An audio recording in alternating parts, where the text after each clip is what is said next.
नमस्तः पिङ्गलो बभ्रुः कृष्णो रौद्रोऽन्तको यमः शरौ शनैश्चरो मन्दः पिप्पलादेन संस्तुतः नमस्ते कोणसंस्थाय पिङ्गलाय नमोऽस्तु ते नमस्ते बभ्रुरूपाय कृष्णाय च नमोऽस्तु ते नमस्ते रौद्रदेहाय नमस्ते चान्तकाय च नमस्ते यमसंज्ञाय नमस्ते सौरये विभो नमस्ते मन्दसंज्ञाय शनैश्चरा नमोऽस्तु ते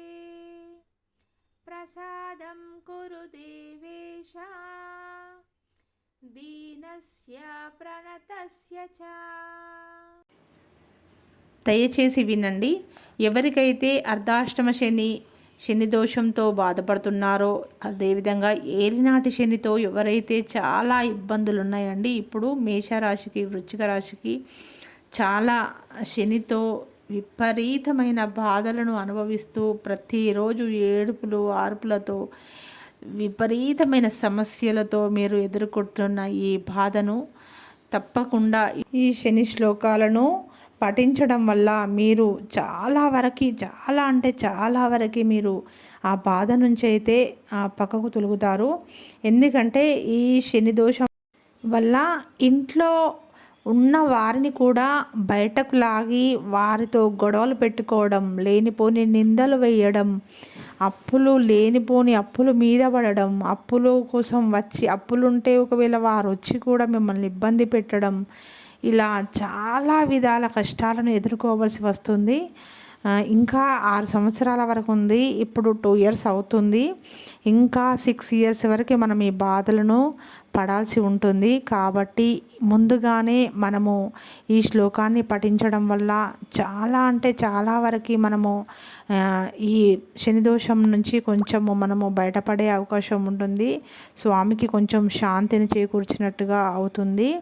కాబట్టి మీరు తప్పకుండా ఈ యొక్క శ్లోకాన్ని చదవండి ఫ్రెండ్స్. ఎందుకంటే ఈ బాధలు పడుతున్న వారిని నేను ఇప్పటి వరకు కూడా చాలామందిని చూస్తున్నాను. చాలా ఇబ్బందులు ఎదుర్కోవాల్సి వస్తుంది. ఇంకా యాక్సిడెంట్లకు కూడా గురయ్యే అవకాశం ఉందంట.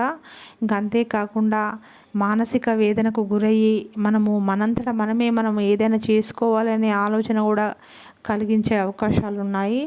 కాబట్టి మీరు తప్పకుండా ఈ యొక్క శ్లోకాన్ని ప్రొద్దున లేవగానే మీరు స్నానం చేసినా చేయకపోయినా, మొహం కడిగినా కడగపోయినా పర్వాలేదంట, మీరు కూర్చుని ఈ శ్లోకాన్ని పఠిస్తూ ఉండండి. మీకు ఒకవేళ ఉద్యోగస్తులైతే కనుక మీకు ఏ టైం దొరికితే ఆ టైంలోనే మీరు చదువుకోవాలండి. ఇంకా పొద్దున సాయంత్రం కూడా చదువుకోవడం వల్ల మనకు కర్మ నివృత్తి జరుగుతుందంట. శని దోషం నుంచి మనము బయటపడగలిగే అంత ఉంటుందంట. నాకు ఒక మంచి గురువు గారు ఈ విషయాన్ని నాకు చెప్పారు. నేను కూడా ఇలాంటి బాధలు చూస్తున్నాను చాలామంది